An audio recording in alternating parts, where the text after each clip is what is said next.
اهدنا الصراط المستقيم.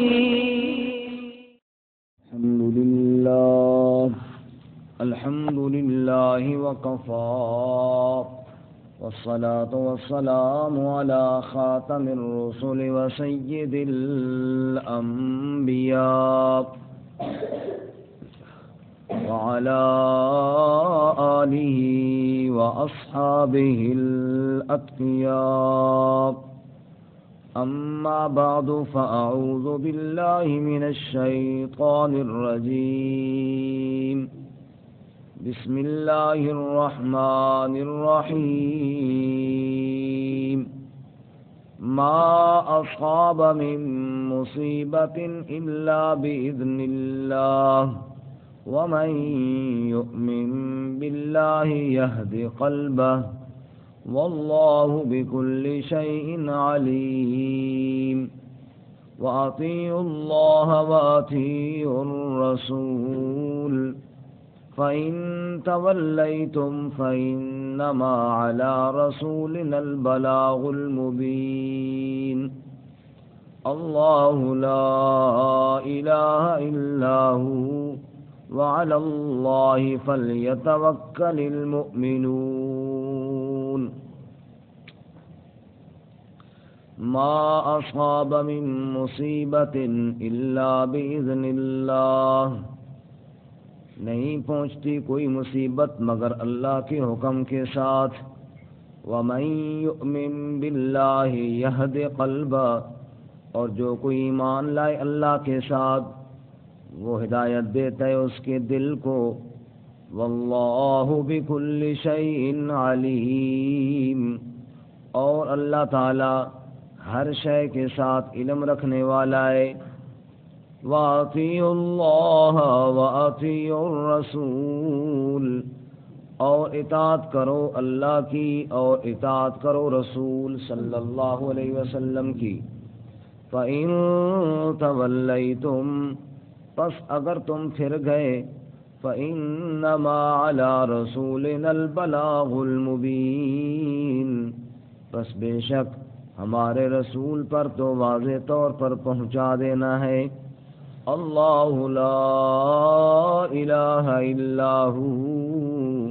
اللہ کی وہ ذات ہے جس کے سوا کوئی الہ نہیں. وعلی اللہ فلیتوکل المؤمنون. اور اللہ ہی پر پس چاہیے کہ بھروسہ کریں ایمان والے. سبحان ربک رب العزت عما یصفون وسلام علی المرسلین والحمد للہ رب العالمین. اللهم صل على محمد وعلى آل محمد كما صليت على إبراهيم وعلى آل إبراهيم إنك حميد مجيد. اللهم بارك على محمد وعلى آل محمد كما باركت على إبراهيم وعلى آل إبراهيم إنك حميد مجيد. معزز سامعین، سورۃ التغابن کا دوسرا رکوع آیت نمبر 11، 12 اور 13 آپ کے سامنے تلاوت کی ہیں. اللہ رب العزت ان کے مطابق صحیح بیان کی توفیق عطا فرمائے اور ہمیں قرآن و سنت پر عمل کرنے کی توفیق عطا فرمائے. گزشتہ سبق میں یوم التغابن کا تذکرہ تھا، ہار جیت والا دن. فرمایا اس دن اللہ سب کو اکٹھا فرمائے گا اور جو ایمان والے ہیں اللہ ان کو جنات اور باغات کی نعمتیں عطا فرمائے گا، اور جنہوں نے کفر کیا اور اللہ کی آیتوں کو جھٹلایا اللہ ان کو ہمیشہ کے لیے دوزخ کی آگ میں پھینک دے گا. آج کے سبق میں سوال کا جواب ہے. سوال یہ ہے کہ اہل ایمان کے ساتھ اللہ کی اتنی محبتیں ہیں اور اللہ تعالیٰ ان کو جنت دے گا اور سب کچھ دے گا. تو ہم نے دنیا میں دیکھا کہ کئی اہل ایمان ہیں لیکن تکالیف کے اندر مبتلا ہیں، کوئی بیماری کے اندر مبتلا ہے، کوئی کسی اور پریشانی کے اندر مبتلا ہے. تو یہ کیوں؟ اگر اللہ تعالیٰ کے ساتھ ان کا اتنا تعلق ہے تو اللہ تعالیٰ ان کو دکھوں میں، پریشانیوں میں، مصیبتوں میں کیوں مبتلا کرتے ہیں؟ اس کا جواب دیا کہ یہ سب اللہ کی طرف سے ہے۔ دنیا کے اندر اللہ تعالیٰ اپنے بندوں کو آزماتا ہے، باقی اہل ایمان ان گھڑیوں میں بھی بھروسہ اپنے اللہ کی ذات پر ہی رکھتے ہیں۔ فرماتے ہیں ما اصاب من مصیبت الا باذن اللہ، جو کوئی بھی مصیبت آتی ہے نا وہ اللہ تعالیٰ کے حکم سے آتی ہے۔ اللہ کے حکم کے بغیر تو کسی پر کوئی مصیبت نہ آئی ہے اور نہ آ سکتی ہے، کیونکہ ایمان ہے ہمارا کہ والقدر خیرہ وشرہ من اللہ تعالی۔ اب سوال یہ پیدا ہوتا ہے کہ اہل ایمان پر مصیبتیں اور تکلیفیں اور دکھ کیوں آتے ہیں؟ اس کی وجوہات یہاں پر بھی ہیں اور اس کے علاوہ بھی اللہ تعالیٰ نے چند مقام پر بیان کیے ہیں۔ پہلی وجہ سورۃ الانعام 7ویں پارے میں اللہ تعالیٰ نے فرمایا وَلَقَدْ أَرْسَلْنَا إِلَىٰ أُمَمٍ مِّن قَبْلِكَ فَأَخَذْنَاهُمْ بِالْبَأْسَاءِ وَالضَّرَّاءِ لَعَلَّهُمْ يَتَضَرَّعُونَ، ہم نے لوگوں کو کبھی بھوک کے ساتھ پکڑا، کبھی جسمانی تکلیفوں کے ساتھ، کوئی بندہ بیمار ہو گیا، کسی کے اوپر کوئی ایسے حالات آ گئے جس کی وجہ سے وہ بیچارہ پریشان ہو گیا۔ اہل ایمان پر یہ حالات آتے رہتے ہیں، یا اللہ کیوں؟ فرمایا لعلہم یتضرعون، تاکہ اس دکھ کی گھڑی میں وہ میرا بندہ میرے سامنے التجائیں کرے اور میرے سامنے فریاد کرے اور میرے سامنے گڑ گڑائے، اور میں اللہ اس کی فریادوں کو قبول کروں اور اس کو اعلیٰ درجے عطا فرما دوں۔ تو انسان بعض دفعہ غافل ہو جاتا ہے، بعض دفعہ اتنا اللہ کو یاد نہیں کرتا، جتنا صحت کے اندر اللہ تعالیٰ کو اتنا یاد نہیں کر پاتا جتنا دکھ میں اور بیماری میں اللہ کو یاد کرتا ہے۔ کہ لعلہم یتضرعون، اللہ فرماتے ہیں میں اپنے مومن بندے کو جو دکھ دیتا ہوں یہ اس کے ساتھ میری ناراضگی نہیں، اس لیے کہ وہ میرے سامنے فریادیں کرے گا اور اس دکھ میں میرا اور اس کا تعلق بہت گہرا ہو جائے گا۔ عام حالات میں اتنا نہیں تھا، جتنا اس دکھ کی گھڑی میں وہ مجھے یاد کرتا ہے تو میرا قرب اس کو زیادہ حاصل ہو جاتا ہے۔ مثال کے طور پہ ایوب علیہ السلام کا واقعہ قرآن میں ہے جی، اللہ فرماتا ہے وَاذْكُرْ عَبْدَنَا ایوب، میرے بندے ایوب علیہ السلام کا ذکر کیجئے۔ اب بیماری بھی اللہ نے لگائی جسمانی، اور اللہ تعالیٰ نے مالی طور پر بھی پریشان کیا، اور اولاد کے حساب سے بھی اولاد بھی فوت ہو گئی، مکان بھی گر گئے اور بیمار بھی ہو گئے، لیکن جب انہوں نے اللہ کے سامنے فریادیں کی تو اللہ تذکرہ کس طرح کرتے ہیں، نعم العبد انہ اواب، میرے ایوب کا ذکر کرو بڑا ہی پیارا بندہ تھا میرا۔ یہ ہے اللہ تعالیٰ کی محبت، دکھوں میں اللہ کی طرف رجوع کرنا، اور اللہ فرماتے نعم العبد، میرا بہت ہی پیارا بندہ تھا۔ ایک وجہ کیا ہے؟ تاکہ لوگ اللہ کے سامنے گڑ گڑائیں، اللہ کے سامنے عاجزیاں کریں، یہ تکالیف کا ایک مقصد۔ ایک اور مقصد اللہ قرآن میں بیان کرتے ہیں، فرماتے ہیں ما اصاب من مصیبت فبما کسبت ایدیکم ویعفو عن کثیر، فرمایا کہ اے انسانوں تم گناہ کرتے ہو نا تو وہ توبہ کا خیال تمہیں نہیں رہتا، گناہوں پہ گناہ کیے گئے، اللہ کے سامنے توبہ ہی کوئی نہ کی، معافی کوئی نہ مانگی، تو اللہ فرماتے ہیں وَيَعْفُو عَنْ كَثِيرٍ، بعض تمہارے گناہ تو میں بغیر توبہ کی یوں ہی معاف کر دیتا ہوں۔ وَيَعْفُو عَنْ كَثِيرٍ، کثیر تھوڑے نہیں بہت سارے، تو اپنے فضل سے یوں ہی معاف کر دیتا ہوں، چلو میرا بندہ ہے اس سے غلطی ہو گئی ہے، توبہ کی طرف بھی دھیان نہیں کر رہا، چلو میں خود ہی اس کو معاف کر دوں۔ اور بعض جب میں دیکھتا ہوں کہ اب یہ تھوڑا کام آگے بڑھ رہا ہے، کہیں میرے بندے کی ہمیشہ والی زندگی نہ برباد ہو جائے، میں دکھ بھیج دیتا ہوں، میں بیماری بھیج دیتا ہوں، میں کوئی تکلیف بھیج دیتا ہوں۔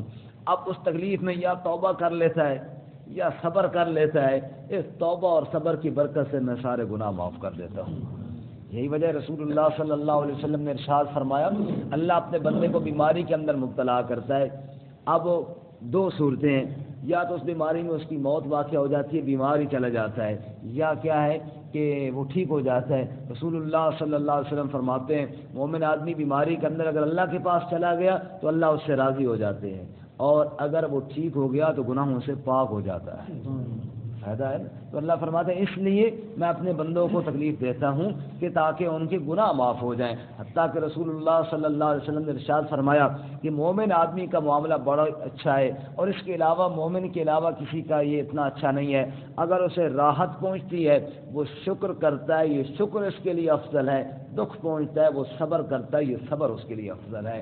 نبی پاک فرماتے ہیں حتیٰ کہ پاؤں کے اندر کانٹا چبھ جائے اللہ اس پر بھی اس کے گناہوں کو معاف فرماتے ہیں. تو یہ اور تیسری وجہ وہ آزمائش ہے. وَلَنَبْلُوَنَّكُمْ بِشَيْءٍ مِّنَ الْخَوْفِ وَالْجُوعِ وَنَقْصٍ مِّنَ الْأَمْوَالِ وَالْأَنفُسِ وَالثَّمَرَاتِ وَبَشِّرِ الصَّابِرِينَ الَّذِينَ إِذَا أَصَابَتْهُم مُّصِيبَةٌ قَالُوا إِنَّا لِلَّهِ وَإِنَّا إِلَيْهِ رَاجِعُونَ. اللہ فرماتے ہیں ہم آزماتے ہیں، کبھی جان میں، کبھی دشمن کا خوف مسلط کر کے، کبھی مال میں، پھلوں میں کمی آئی، اولاد میں مسئلہ ہوا، رشتہ دار چلے گئے، یہ ساری ہماری آزمائشیں ہیں. وبشر الصابرین، جس نے صبر کیا اس کے لیے بشارت ہے. الذین اذا اصابتهم مصیبہ، صبر والے کون ہیں؟ فرمایا جب ان کو دکھ پہنچتا ہے نا، کوئی مصیبت پہنچتی ہے تو کہتے ہیں انا للہ و انا الیہ راجعون. ہم سب ہیں ہی اللہ کے. ہم سب کس کے ہیں؟ اللہ کے. اللہ کے ہیں نا. و انا الیہ راجعون، اسی کی طرف لوٹ کر جا رہے ہیں. اور راجعون کا دوسرا معنی رجوع کرنے والے. اس دکھ کی گھڑی میں ہم کسی اور طرف رجوع نہیں کرتے، ہم اپنے رب کی طرف رجوع کریں گے. ہم ہیں جو اللہ کے، ہم ہیں جو اللہ کے، تو دکھ کی گھڑی میں رجوع بھی کس کی طرف کریں گے؟ اللہ.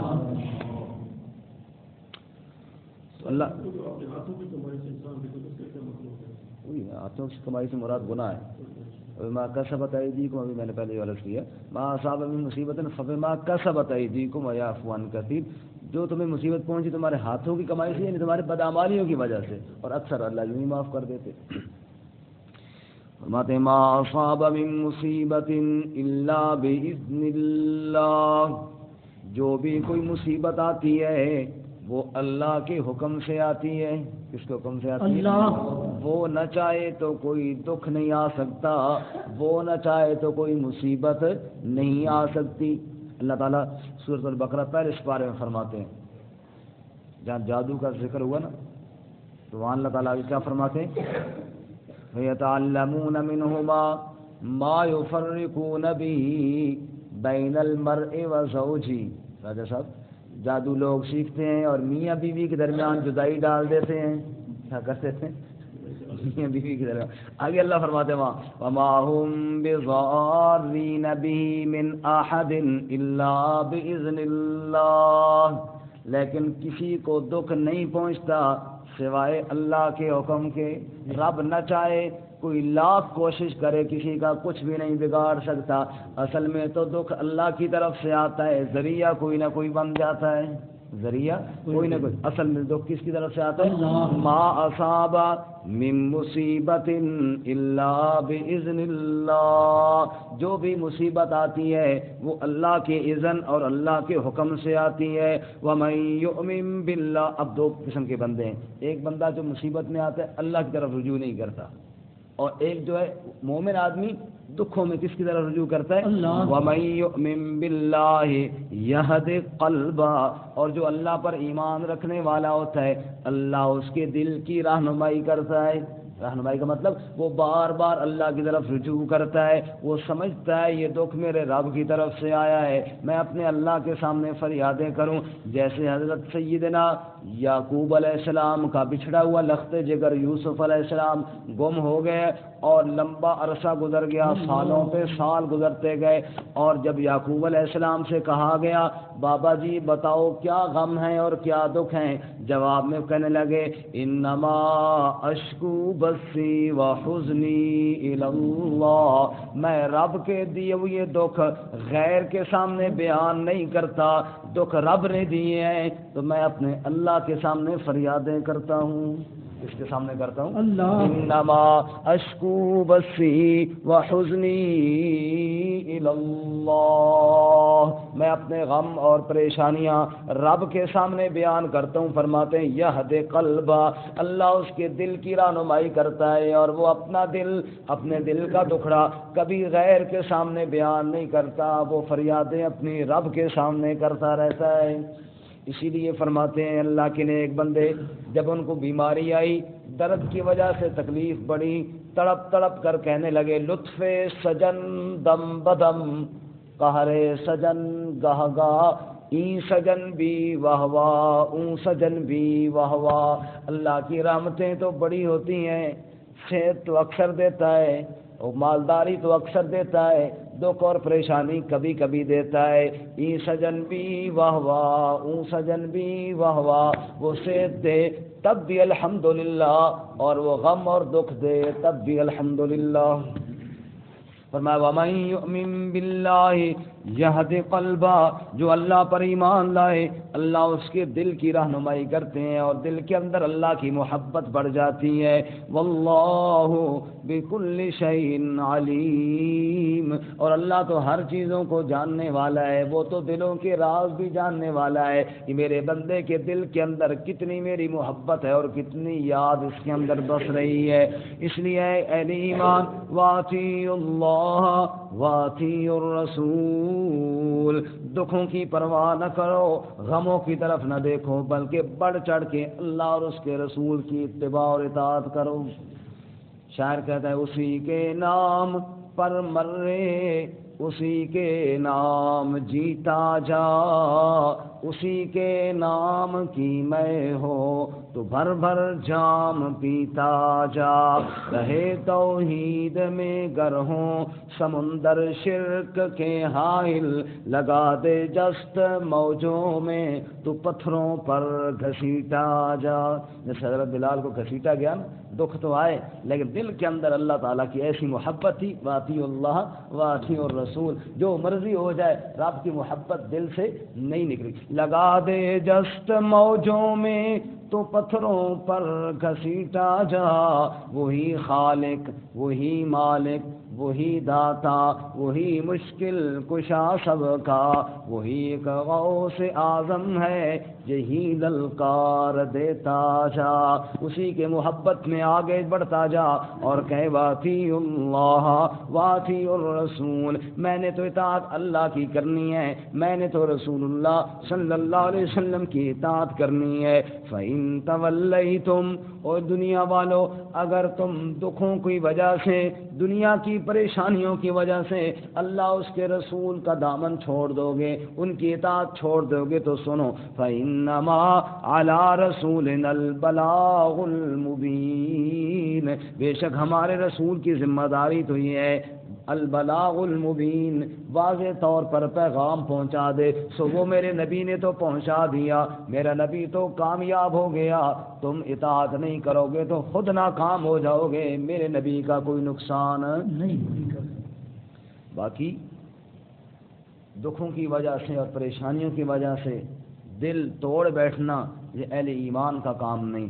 اللہ لا الہ الا ہو، جب تم نے ایمان قبول کر لیا، جب یہ یقین بن گیا کہ اللہ کے علاوہ الہ کوئی نہیں ہے، حاجتیں پوری کرنے والا کوئی نہیں ہے، حاجت روا کوئی نہیں ہے، مشکل کشا کوئی نہیں ہے، داتا و دستگیر کوئی نہیں ہے، جھولیاں بھرنے والا کوئی نہیں ہے، اللہ کے علاوہ مشکلیں ٹالنے والا کوئی نہیں ہے، مصیبتیں دور کرنے والا کوئی نہیں ہے، صحت دینے والا کوئی نہیں ہے، رزق دینے والا کوئی نہیں ہے، کامیابیاں دینے والا کوئی نہیں ہے، سارے کام کرنے والا صرف کون ہے؟ اللہ.